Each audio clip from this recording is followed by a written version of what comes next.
Hold up. Every day I wake up, wake your ass up. The Breakfast Club. Y'all finished or y'all done? Take what? Click. Hello. Morning, I give everybody. a It's F about them DJ Envy, haters. Jess Hilarious, Charlamagne the Guy. We are the Been Breakfast Club. Good capered. morning. Let's get in some front page news. Such a great record, man. It Drop on the is. clues bombs for Pastor Jeezy. Pastor is. Young. Pastor Young is what I call him.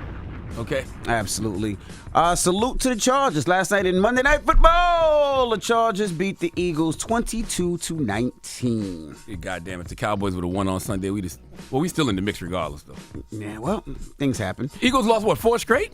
Yeah, four. God damn, straight. Philly. Yeah, not looking good. What's up, Mimi?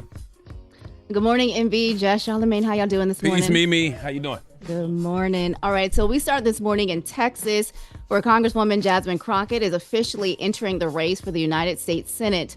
And she launched her campaign yesterday under the slogan, Texas Tough, saying she's the Democrat best positioned to turn out voters and build what she calls a multiracial, multi-generation coalition across the state.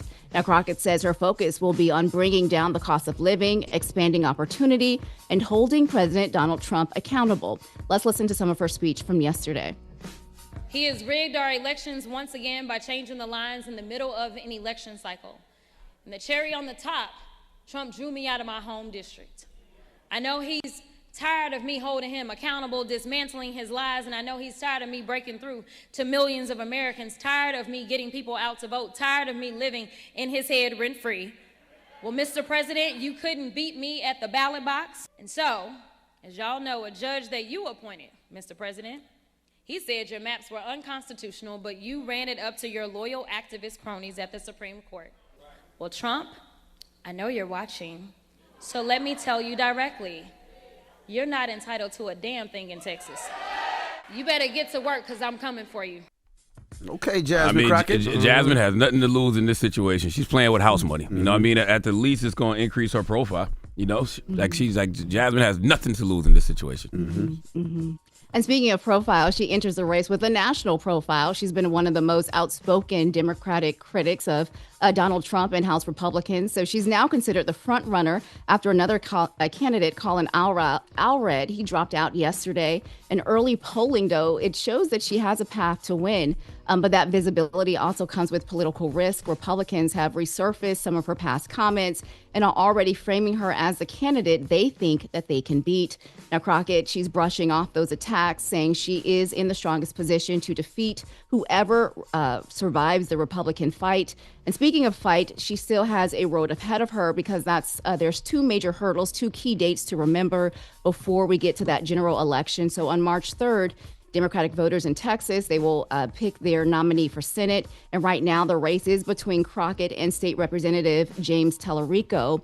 And to win outright, either one of those 2 candidates will have to get 50% more of the vote. Now, if no one crosses that 50% mark, then there will be a runoff on May 26th. And that race will decide who officially will face the Republican nominee in November. You know, I was watching Fox News yesterday. I was watching the Will Cain show, and they had a segment where they were discussing Jasmine Crockett, and they were discussing how do you attack a black woman in this race. Like, literally, that was the segment. And the guy on there was with Will was saying, you don't have to. All we got to do is play things she already said. And they started playing, like, a lot of her old clips. And I was just like, that just makes me like her even more. You know what I'm saying? I was just like, oh, she said that? Oh, okay. Yeah. She really about that action. That's right. Yeah, they're going to have a hard time finding some ammunition there. And speaking of critics of Jasmine Crockett, Marjorie Taylor Greene is speaking out as she prepares to leave Congress. She's now taking direct aim at her own party and President Trump. In a 60 Minutes interview, Greene said many Republicans are terrified to step out of line. Let's listen to what she had to say. I think they're terrified to step out of line and get a nasty Truth Social post on them. I watched many of my colleagues go from making fun of him, making fun of how he talks, making fun of me constantly for supporting him, to when he won the primary in 2024, they all started, excuse my language, Leslie, kissing his ass and decided to put on a MAGA hat for the first time. So those comments, they sparked an immediate response from President Trump, who went on Truth Social and he calling Greene washed up, a low IQ traitor, and saying she only turned on him because she was, quote, jilted. Now, Green says Trump's attack, they fueled threats against her family, but she insists that she's not leaving Congress because of him, and so she will step down in January. What about all these other Republicans? I saw like 20 plus Republicans say they're retiring or leaving to run for another office. Yes, they are. And they're saying that mass exodus happens when they know that it's looking really murky for the midterms. And so a lot of seats will be open, and we'll continue to follow those races because who knows what's going to happen in these upcoming midterm races, Charlamagne. Well, coming up at 7, a new poll is revealing the least wanted Christmas gift of the season. We'll tell you what it is and why it's rubbing so many people the wrong way. All right. Everybody else, get it off your chest. 800-585-1051. If you need to vent, phone lines are wide open again. 800-585-1051 is the Breakfast Club. Morning, everybody. It's DJ NV, Jess Hilarious, Charlamagne the Guy. We are the Breakfast Club. Let's get back to some front page news. Now, in sports, the Chargers beat the Eagles 22-19. What's up, Mimi? Good morning, NV, Jess, Charlamagne. How y'all doing this morning? Peace, hey, Mimi. girl. Good morning. So we start this hour in Hollywood, where a major bidding war is breaking out over Warner Brothers. Now, Paramount, they have launched a hostile takeover going straight to Warner's shareholders with a $108 billion offer and bypassing Warner's top executives who agreed last week to sell to Netflix. So a hostile takeover means Warner's leadership doesn't want the deal. So Paramount is appealing directly to shareholders with more money and a bigger proposal, saying it only went hostile after Warner management refused to engage with 6 earlier offers. Let's listen to Paramount CEO David Ellison. What we were told repeatedly was that they wanted all cash. We delivered all cash. We were asked that they wanted it to be fully backstopped by the Ellison family and Redbird. We delivered it fully backstopped by the Ellison family and Redbird. And when you look at the scale of the companies, right, look at the scale of Netflix. 310 million global subscribers. When you combine the number 1 streamer with the number 3 streamer, that creates a company that has unprecedented market power, north of 400 million subscribers. The next largest competitor is Disney with just under 200 million. That's bad for Hollywood. That's bad for the creative community. That's bad for consumers. And look at how the market is reacting to this deal. We are literally seeing talent talking about the death of movie theaters. We've all heard Ted Sarandis' comments about how he feels about the theatrical experience. And you've also seen, and our deal is also offering more cash for shareholders. Well, unlike Netflix, Paramount wants to buy all of Warner's businesses, including its cable networks like CNN and Discovery. Now, both bids still have to clear regulators in Washington. President Trump has already raised concern about Netflix's offer, calling its market share a problem. And Paramount, meanwhile, may have a smoother path, reportedly, because some of its financing involves an investment fund tied to Jared Kushner, who is President Trump's son-in-law, and Middle East investors, and because CEO David Ellison, who we just heard, is the son of Trump ally Larry Ellison. Now, Trump was asked about this new Paramount bid yesterday in the Oval Office. Let's listen to what he had to say. Support the Paramount bid for Warner Brothers. I don't know enough about it. You spoke about Netflix last night, saying you have concerns about them. I know the companies very well. I know what they're doing, but I have to see what percentage of market they have. We have to see the Netflix percentage of market, Paramount. I mean, none of them are particularly great friends of mine. I want to do what's right. The Paramount deal is supported by Jared Kushner, Mr. President. Would that impact your decision? If Paramount is, I don't know. I've never spoken to him about it. He's really trying to work on Gaza. So Trump said the Netflix deal could be a problem. Yep. But he would be a hypocrite if he doesn't think the Paramount deal would be a problem. Paramount would have control of damn near everything. Their market share would be insane. And that's, Ellison is his man, so he's probably going to get a crazy kickback from the Paramount deal. Mm-hmm. But notice he just said that none of them are good friends of his. So, yeah, right. Right. So we'll see what he does. Some D.C. lawmakers are already questioning the bid, saying they're concerned about even the appearance of favoritism in this review process.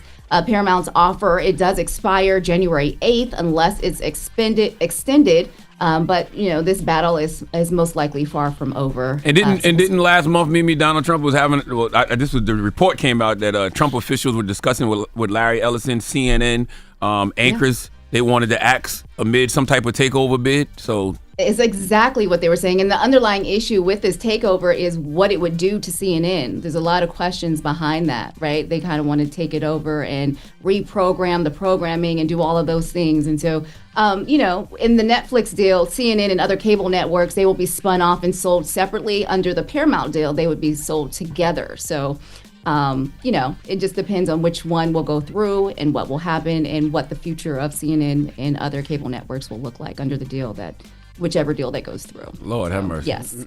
And staying right here in Hollywood, Jimmy Kimmel is reportedly getting a 1-year contract extension from ABC. We covered this story extensively a couple of months ago. Bloomberg says the deal keeps him on the network through the end of the 2026-2027 season. And Kimmel's contract, it was set to expire in May. The extension comes just months after ABC briefly suspended him over those comments about the death of Charlie Kirk. He returned a week later, and that episode of Jimmy Kimmel Live, it pulled in more than 6 million viewers. And this morning, if you are in Chicago, DoorDash may owe you some money. The city just reached an $18 million settlement with the delivery app after accusing it of misleading customers, restaurants, and drivers. So Chicago and DoorDash, Chicago says that DoorDash wasn't upfront about its fees, that it listed restaurants without permission and used customer tips to subsidize driver pay. Now, DoorDash, they are denying any wrongdoing, but agreed to move forward with the settlement. And as part of the deal, $4 million in DoorDash credits will go to eligible Chicago users starting next month. Restaurants and drivers will also receive compensation and credits, and DoorDash has agreed to stop listing Chicago restaurants without their permission. Nah, give me that money. I don't want no DoorDash credit. Nah, if y'all already messing up orders and stuff and lying and false advertising, just give me the bread. That's so crazy. Yeah.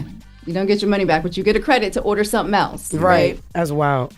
Yeah. And a new survey this morning is ranking the worst Christmas present that you can give. Do y'all have any idea what it could be? What would be the worst Christmas present that you could receive, Jess? Oh my God, I don't know. That's the one that inspired me. I do not know. Herpes. Yeah. Wow. What is it, Charlotte? He said herpes. Oh my goodness. Little dirty ass. I said Hermes. No, you didn't. No, you didn't. You said herpes. All right. Well, a lot of people are saying a self-help book on Christmas morning feels a little judgy. It's like Happy Holidays. Damn. Here's something that you need to fix. Damn. They say that it's less merry and bright and more like do better. So the survey also found that it's the most regifted present of the season, meaning people don't want to keep it because it feels like a critique. Folks would rather get something fun or personal, like a real book, a class, or even a simple gift card. And only 12% of Americans say gifts are the best part of Christmas anymore. Most people say the real highlights are now time with family, food, and holiday traditions.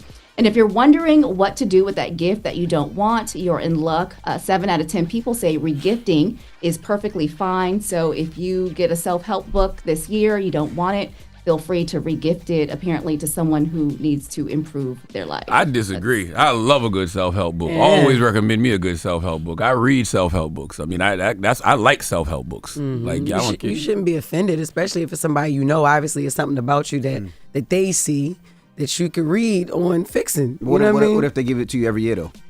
Oh my God! All right, now we don't need to be friends. But it depends, though, because there's certain books I recommend, like The Four Agreements by Don Miguel Ruiz. I always gift that to people. Ryan Holiday, Ego is the Enemy. I always gift that to people. You know, The Secret is another one by Rhonda Byrne. I always gift that to people. Boy, they sound like good books. Yeah, Seed of the Soul is another one. I will gift those books to people all the time. So those are great reads.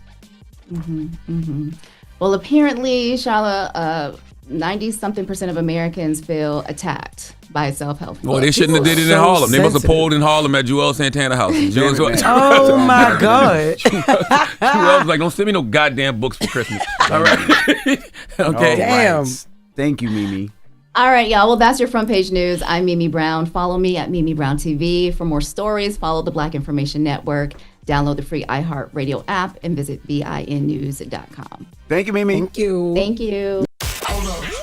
Every day I wake up, wake your ass up. The Breakfast Club. Y'all finished or y'all done?